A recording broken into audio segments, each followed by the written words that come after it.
Welcome to the Urban Herald Deep Dive. We are part of the Urban Herald team. That's right. And today, we're really digging into a story that just, well, it defines so much right now. It's the journey of Jensen Huang and Nvidia. Our sources track this incredible rise right up to the moment it became the world's first $5 trillion company. Yeah, that number, $5 trillion, it's hard to even process. It's not just a headline figure, you know? Right. It really marks this huge shift. As of October 2025, they officially blew past Apple, which was sitting at, what, $3.9 trillion? Yeah, and Microsoft around $4 trillion. Exactly. So the scale is immense. But the real story, the deep dive here, is how they built the foundation for that. Absolutely. It's not just about the money, although, I mean, Huang's personal wealth, like $179 billion, that's obviously part of the story. Sure. But our mission today is really to unpack this narrative. How does someone go from, well, extreme hardship, surviving a massive business failure back in the 90s? A near-death experience for the company? Totally. And combining that with this unbelievable foresight about technology, how does that all come together to build the actual wiring, the computational substrate for the entire AI revolution?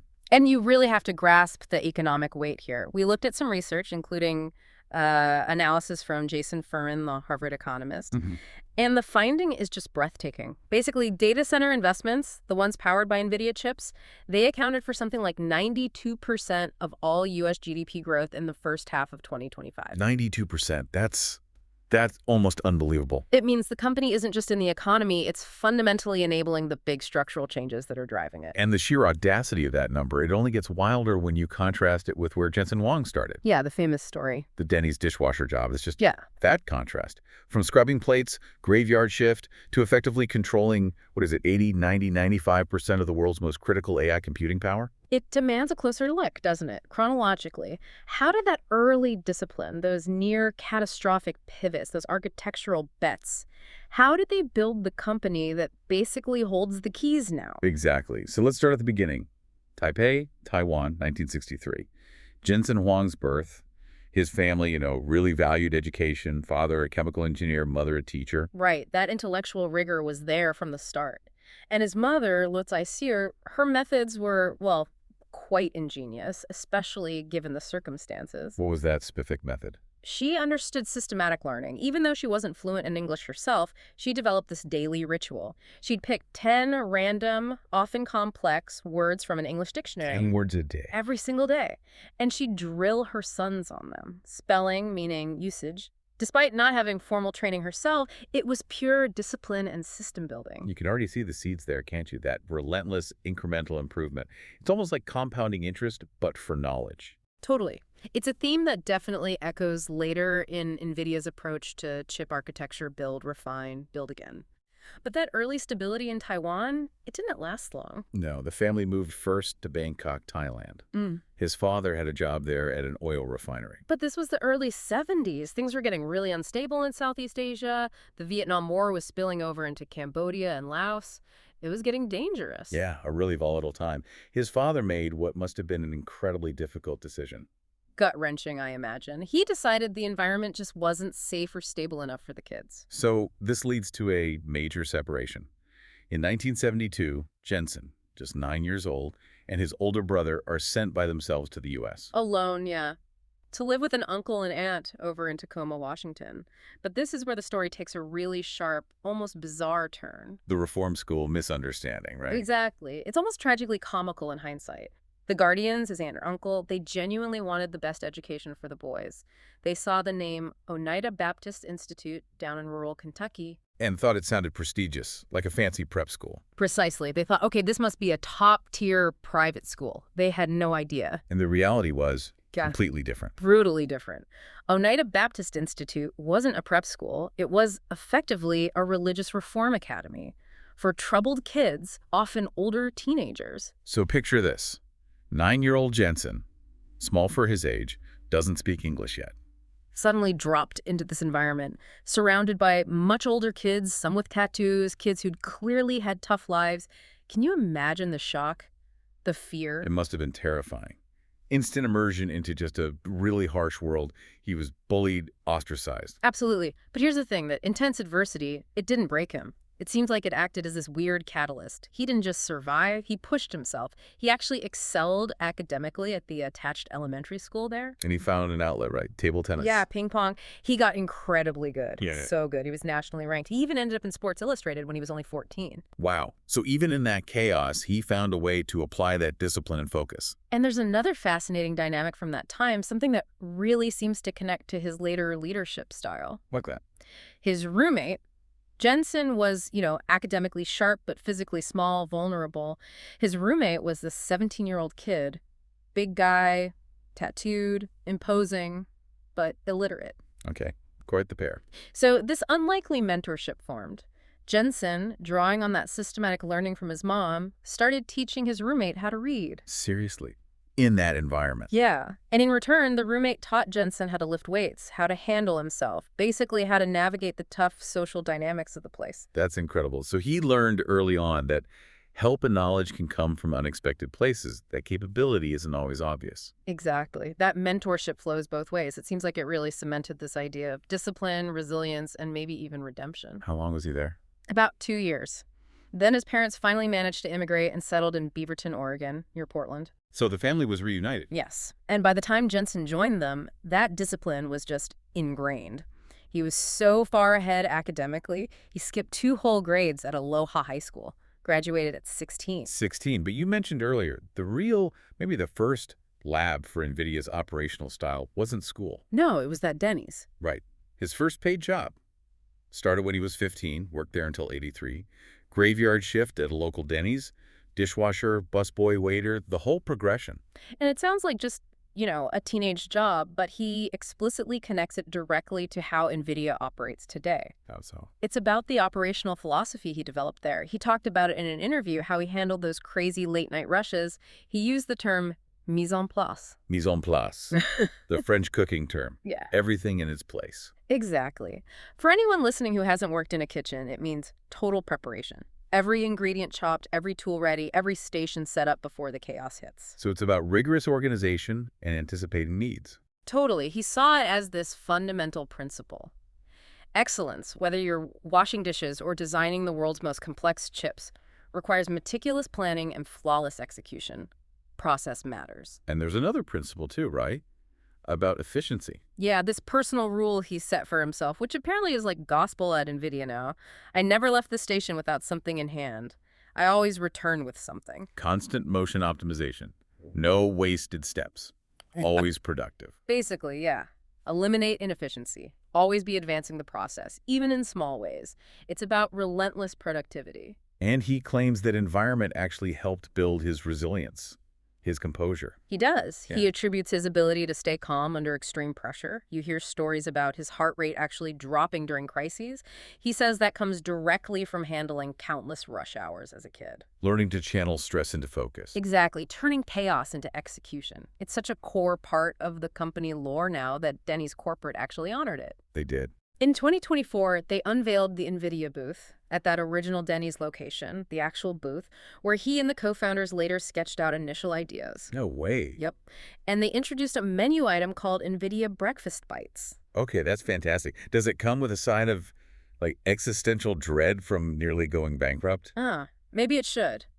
But seriously, it's a great symbol of those pragmatic, organized roots, learned bussing tables, applied to billion-dollar decisions. So after mastering the Denny's workflow, his education path was also pretty practical. Very pragmatic. He went to Oregon State University for his bachelor's in electrical engineering, graduated in '84.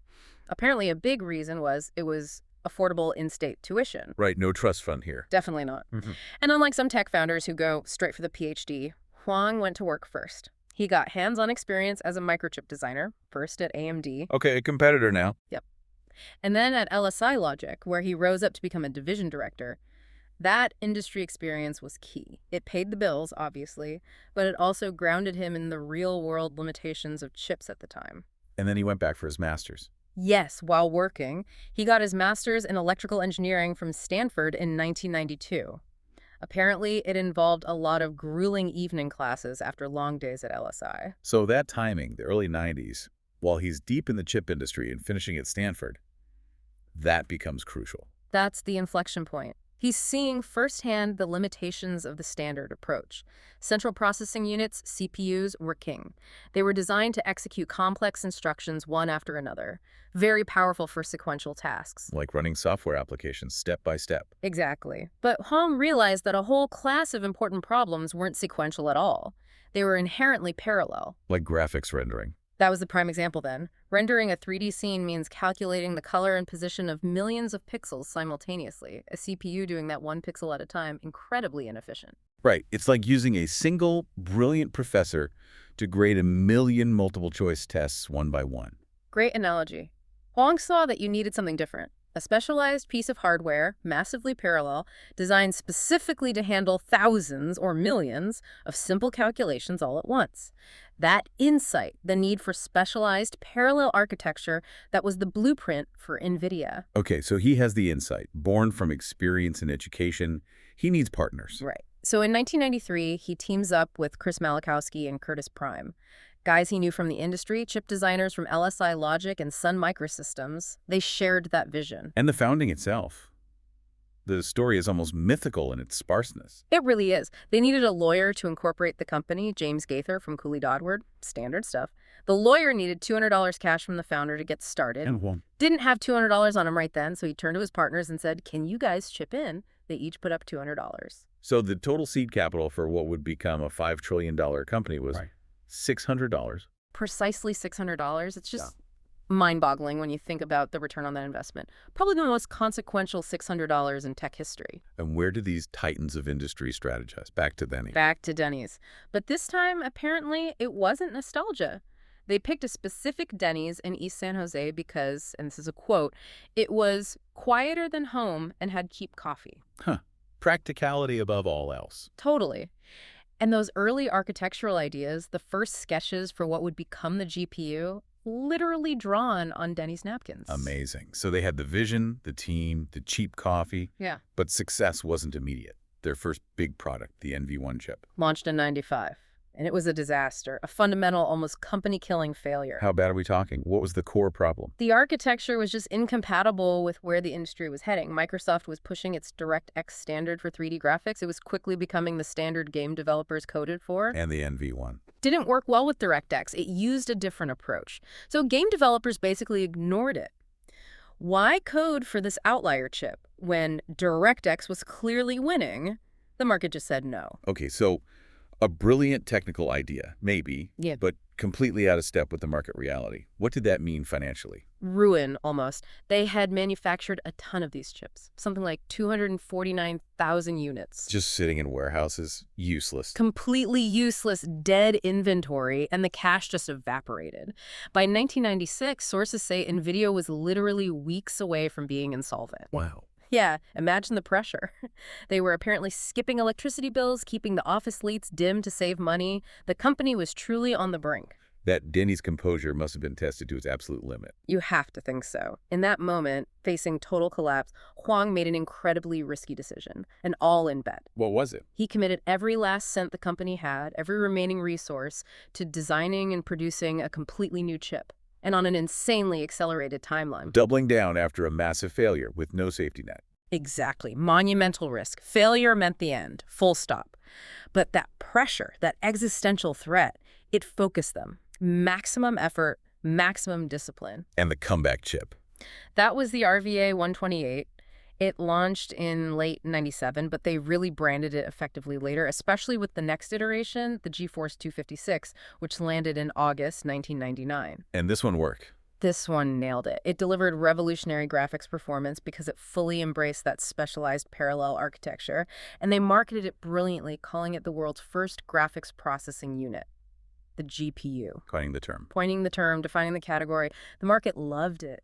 The GeForce 256 sold 1 million units in just 4 months. It saved the company. Absolutely rescued it. And that success paved the way for the IPO. Yes. Nvidia went public in January 1999. The IPO price was $19.69 per share. Okay, let's just pause on that for the listener. That $19.69 share in 1999. If you had bought one share then and just held on to it. Right. There have been 6 stock splits since then, so that one single share would have turned into 480 shares today. 480 shares from one. And based on the stock price leading up to that $5 trillion mark in late 2024, early 2025, that initial $19.69 investment would be worth somewhere around $58,000. $58,000 from 20 bucks. That's a return of what? From 300,000%? About 338,850%, yeah. It just shows the sheer power of the technological foundation they were building even before AI really exploded. The architecture itself was creating immense value. So that IPO and the G4 success cemented Nvidia in the gaming market through the 2000s. But the path to $5 trillion, the real AI dominance story, that came from a pivot that wasn't entirely planned, was it? Not at all. It was almost accidental, or maybe serendipitous is the better word. It was about researchers realizing the GPU's hidden potential. Hidden potential beyond just making games look good. Exactly. Around the mid-2000s, researchers in academia, particularly in scientific computing and early AI work, started looking at these GPUs. They thought, wait a minute, this architecture, designed to blast through millions of simple pixel calculations in parallel, Is actually perfect for the math involved in training neural networks. Precisely. As we said, CPUs are great at complex sequential tasks. But deep learning, it involves churning through massive data sets, doing millions or billions of relatively simple matrix multiplications simultaneously. That's the GPU's bread and butter.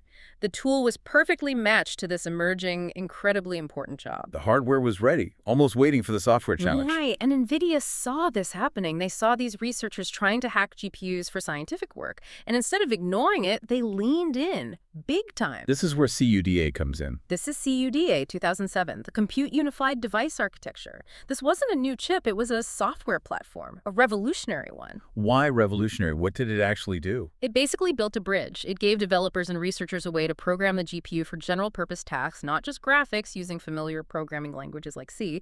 It provided libraries, tools, abstractions. Like cuDNN and TensorT? Exactly. These specialized libraries made it much, much easier to optimize AI and machine learning code to run efficiently on NVIDIA's parallel hardware.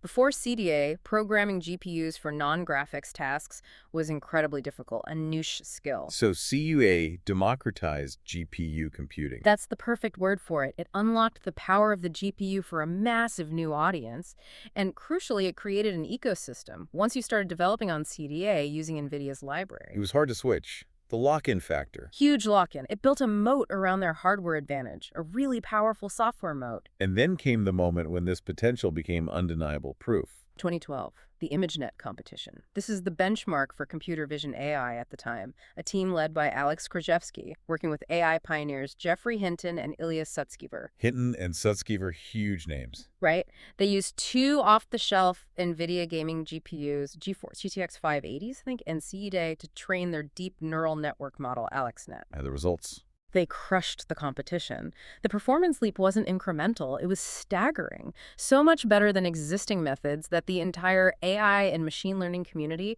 basically had a collective aha moment. The realization that GPUs weren't just helpful, they were essential for the future of AI. Absolutely essential. From that point on, AI research fundamentally became GPU dependent, and NVIDIA was ready, they had the hardware, and critically, they had CUDA. So after 2012, NVIDIA fully commits to this pivot. They went all in. They transformed from primarily a graphics card company into an AI infrastructure company. Every new chip generation was increasingly optimized for AI workloads. You saw the Tesla series, K80, P100, V100, the A100. Each one building on the last, refining for AI. Exactly. Adding things like specialized tensor cores for matrix math and, crucially, embracing lower precision arithmetic. Right, you mentioned that earlier, FP16, TF32, even FP8. Why is lower precision so important for AI? Because for training these massive neural networks, you often don't need the super high precision of traditional scientific computing.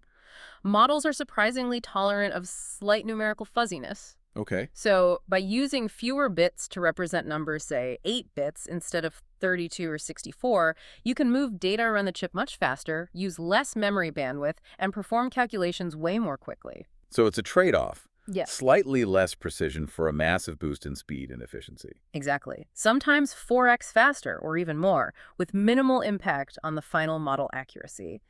It's a specific optimization tailor-made for deep learning's mathematical profile. And this relentless optimization leads directly to the large language model era we're in now. Directly. When models like ChatGPT exploded, the demand for computation went through the roof. And Nvidia was perfectly positioned with their Hopper architecture, specifically the H100 GPU, launched in 2022. The H100 became the gold standard. The undisputed king.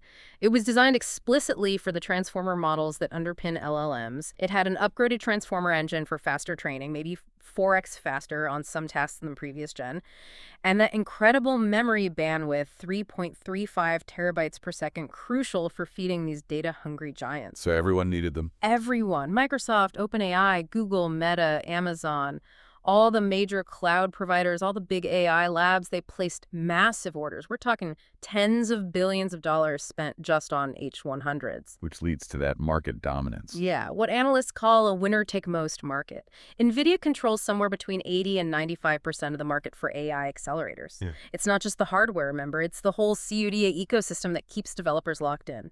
If you want to do cutting-edge AI today, you're almost certainly doing it on Nvidia hardware and software. Okay, let's pull back to that $5 trillion valuation again. Right. Late 2025. Feels like the market finally priced Nvidia, not just as a chip maker, but as something more fundamental. Exactly. It's recognition that they're a platform company. They control the essential computational layer, the substrate, for arguably the most important technological shift of our time. It's like being the operating system for AI innovation. And that platform status translates into that incredible economic leverage we talked about earlier, that 92% of U.S. GDP growth number from Jason Furman. It's worth repeating because it highlights that Nvidia isn't just selling components, they're selling the engine of modern economic transformation. They're less like a parts supplier and more like a foundational utility now. To manage that kind of scale and pace, you'd expect a certain kind of corporate structure. But Huang's approach is unusual. Very unusual. Nvidia is known for being extremely flat organizationally. Reports suggest around 60 people report directly to Jensen Huang. 60 direct reports. For the CEO of a $5 trillion company, how does that even work? Isn't that completely unmanageable? A massive bottleneck. You'd think so, right? But the argument is, for Huang, it's intentional. It forces extreme accountability. If you're one of those 60, you have to be absolutely critical, incredibly competent, and completely aligned. It eliminates layers of middle management, bureaucracy. Exactly. It forces faster decision-making, more direct communication. In the hyperspeed race of AI development, maybe that structure, however counterintuitive, is actually an advantage. Less telephone game, more direct signal. And it ties into his core management principle, right? The mission is the boss. Yeah, that's the idea. The overarching goal, advancing AI infrastructure, takes precedence over everything else. Individual careers, departmental silos, politics, none of that matters as much as the core mission. He also apparently emphasizes reasoning out loud, making sure everyone understands the why behind decisions, not just the what. And this focus seems to permeate the entire company culture, the stories about intensity. Oh yeah, legendary intensity. Huang himself works constantly, 7 days a week. His mind is always on the company. People talk about the Santa Clara headquarters parking lot being full nights, weekends. And didn't he say something about work being relaxing? Yeah, his famous quote when asked about working during vacations was, "Work is how I relax," which is, well, it's a certain kind of mindset. A demanding one. Incredibly demanding. There's that anecdote about him shifting his wake-up time from 5 a.m. to 6 a.m., but only because he felt bad about waking up his dogs too early. The dedication is total. But it's not just intensity for intensity's sake. It seems coupled with this deep-seated fear, what he calls productive paranoia. Yes, that's crucial. It's directly linked back to that near-death experience in the 90s with the NV1 failure that forged this mindset. Even now, with 90% market share, he's paranoid. He talks about it openly, waking up worried and concerned, not proud and confident. He believes Nvidia is perpetually vulnerable. Vulnerable to what? Competitors catching up. A technological shift. All of the above. Intel trying to leverage its fabs, AMD finally cracking the software side with ROCm. Or the big one. Some fundamentally new computing paradigm emerging that makes GPUs and CD less relevant. That's the existential fear. And that paranoia drives the relentless pace of innovation. Absolutely. That's why they have that brutal 1 to 2 year new architecture cycle. Hopper, then Blackwell, now Rubin coming up. While competitors might take longer, Nvidia iterates constantly. Complacency is seen as death. The market leader is always just one misstep away from losing the lead. It also informs his view on work and fulfillment, doesn't it? He sort of pushes back against the idea that work should always be fun or happy. He does. He argues that real fulfillment doesn't come from easy comfort, but from tackling genuinely hard problems, things that require sustained effort, dealing with setbacks, pushing through difficulty. He says he loves the company, the mission, every second, even if he doesn't love every single day of the job itself. It's purpose over pleasure, commitment to the difficult goal. Exactly. A very different take than you often hear. So the $5 trillion valuation is built on dominating the data center AI market. But Huang's not stopping there. His vision goes further, right, towards physical AI. Yeah, that's the next frontier he's explicitly targeting. Moving AI out of the cloud and data centers and into the real world, controlling physical systems, robots, cars, factories. And the key tool for that is the Omniverse platform.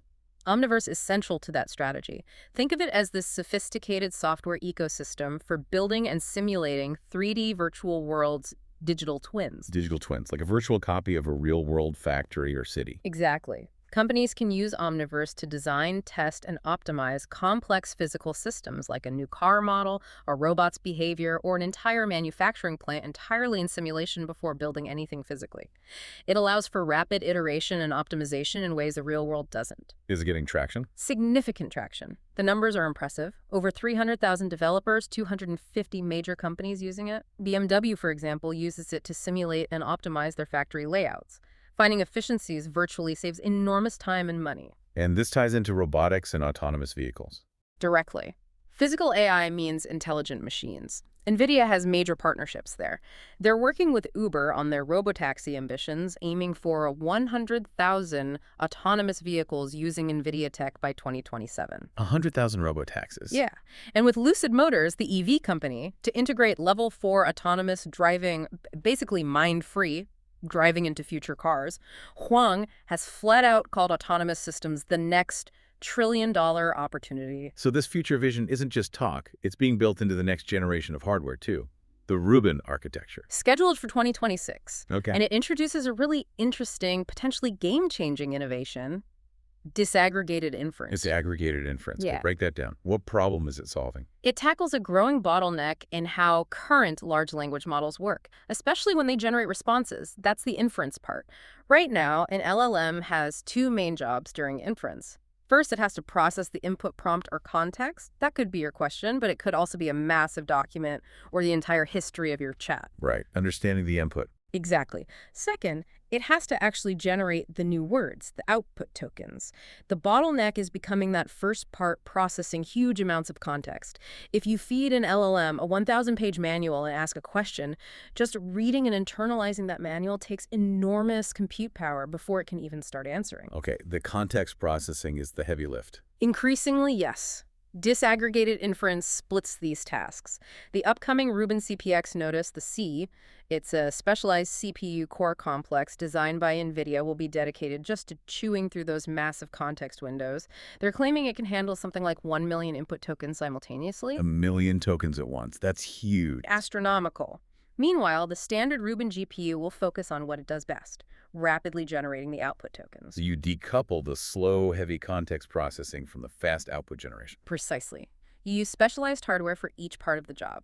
It should make inference much more efficient, especially for tasks involving very large inputs, analyzing entire books, hours of video, complex data sets instantly. It's anticipating the next generation of AI applications that need to understand much bigger chunks of the world. Exactly. It's another classic example of that productive paranoia driving architectural innovation years ahead, solving the bottlenecks they see coming down the road, building the infrastructure for tomorrow's AI, not just today's. You know, when you trace it all back, Jensen Huang's story, starting with that intense discipline forged in, of all places, a reform school, then the systematic thinking from the Denny's kitchen. It really is this incredible synthesis. It shows how that relentless personal discipline, when combined with the intellectual honesty to see the need for specialized tools like parallel processors, that's the real recipe for navigating these huge tech shifts. It wasn't luck. It feels incredibly methodical. Yeah, the key takeaway for you listening, it really seems to be about the power of that systematic organization. Whether it was applying mise en place under pressure at Denny's or betting the company on parallel GPUs when CPUs were king. That commitment to process, to specialization, that's what creates this kind of transformative value, trillions of dollars worth. And you can't forget the role of failure in that. The NV1 disaster, nearly going bankrupt, That's what created the productive paranoia, the constant drive to stay ahead. Failure wasn't the end, it was the forge. Right. Which brings us to maybe a final thought, something provocative for you to consider. Okay. If Jensen Huang, sitting atop a $5 trillion company with dominant market share, still operates with this intense productive paranoia, if he still demands this 7-day-a-week mission-first culture driven by the fear of becoming obsolete, what does that imply about the level of focus, the systematic effort, maybe even the productive discomfort that the rest of us need to embrace in our own work, just to stay relevant in a world increasingly powered by the very AI infrastructure he built? It's a challenging question. It suggests that maybe the easy path isn't the valuable one, that the specialized tool, the focus effort, always wins in the long run. Maybe the lesson isn't about finding a job that makes you happy every single day. Maybe it's about finding a genuinely difficult, high-stakes mission and organizing yourself systematically to pursue it, even when it's hard. Perhaps that is the architecture of real, enduring success. It's certainly food for thought. Yeah. And the implications of this AI infrastructure, well, that's definitely something for us to explore in future deep dives. Indeed. Thank you for joining us on the Urban Herald.